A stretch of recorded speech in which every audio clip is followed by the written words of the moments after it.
Okay, and this is Walter Davis of San Diego County Times and the Citizens Internet Television Network. So would you state your name and why we're conducting the interview? My name is Ken Karan, K-A-R-A-N. I'm an attorney and I represent Steven Martinez, who's an inmate in prison. He's a quadriplegic, and the current issue for him right now has to do with his eligibility for a recall of the sentence. And tell me about that. Tell me about the recall of sentence. Well, the legislature recognizes that there are circumstances in which incarceration no longer serves its purpose. Recently, the law has been expanded to include inmates who are permanently medically incapacitated, that require 24-hour-a-day care, and that pose no threat to public safety. My client, this law was passed using him as an example. So he meets the criteria. He's a quadriplegic. He's been a quadriplegic. He was injured in prison, became a quadriplegic in prison. He's a crime victim. He's been paralyzed for about 8 years. And based on the criteria of the statute, he is eligible for a recall. The process requires that the institution verifies that he meets the criteria, that the Department of Corrections, the director, makes a recommendation about whether to grant, actually the department makes a recommendation to refer him to a recall. They don't actually make the decision about the recall of sentence. And then the Board of Parole Hearings makes its own recommendation to the court as to whether or not the court should consider. So the Department of Corrections and the Board of Parole Hearings doesn't have discretion to make a decision about releasing him. All they make a decision about is whether he meets the criteria and whether or not they will make the recommendation for the court to consider whether or not his sentence should be recalled. So even though the governor signed this bill into law starting at the beginning of this year, we have made our petition through the process. The Department of Corrections, the director of the Department of Corrections has issued a recommendation that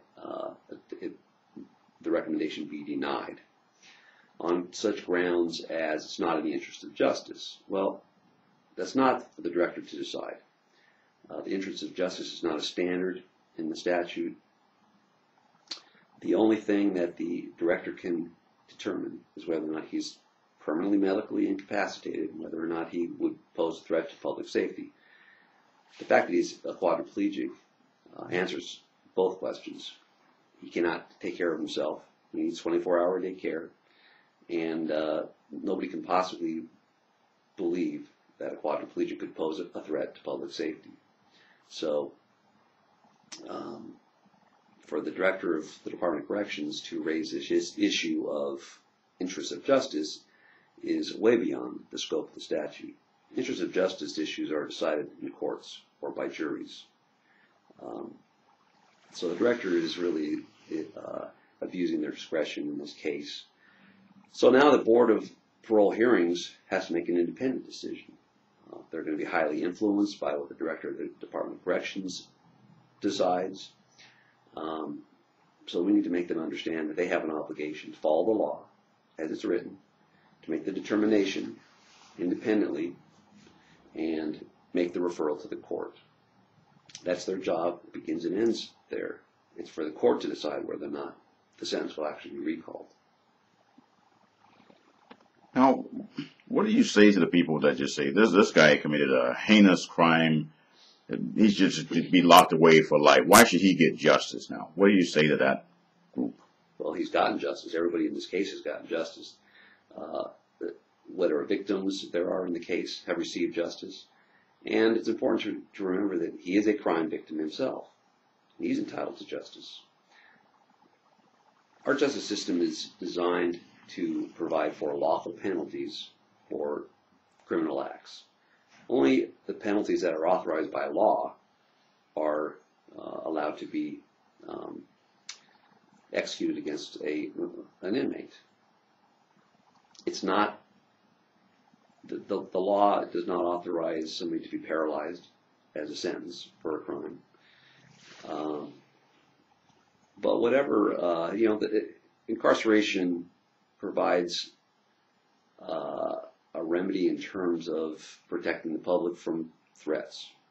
You put somebody away so they can't recommit, threaten the public safety.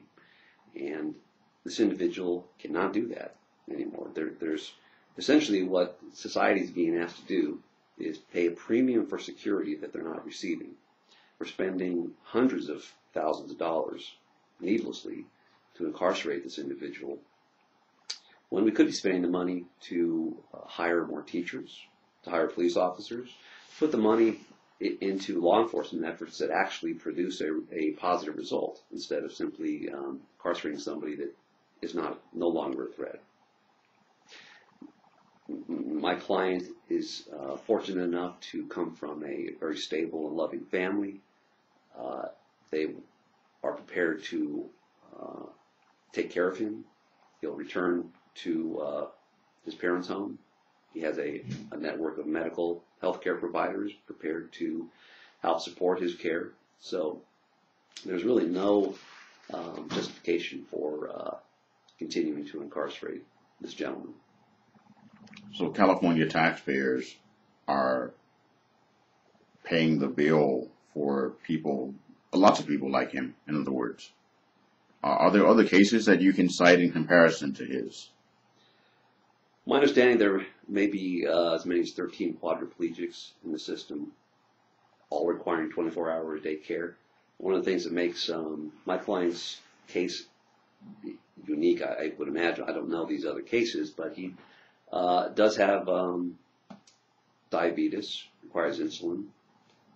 That complicates all the other complications that quadriplegics face, especially considering that with the lack of activity and exercise, blood circulation is severely decreased, and that leads to a lot of other complications.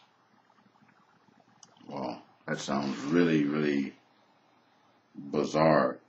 Have there been others that have applied to be released that you know of, and what has happened in their cases? Well, that's one of the reasons that the legislature is looking at this case now, because they passed this law for a reason, and it's the legislative branch. It's their obligation to pass laws that benefit the public, and it's the job of the executive branch to execute those laws. So far this year, there has been one other petition brought before the board in regard to medical incapacitation, and the board has denied that recommendation. I don't know the facts of that. Perhaps this individual was determined not to actually be medically incapacitated. I don't know.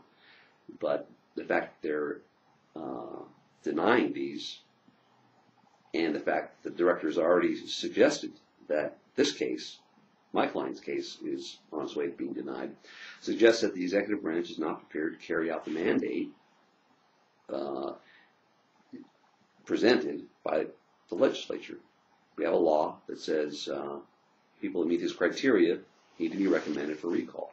It's the judge's discretion to make these determinations, not the executive branch.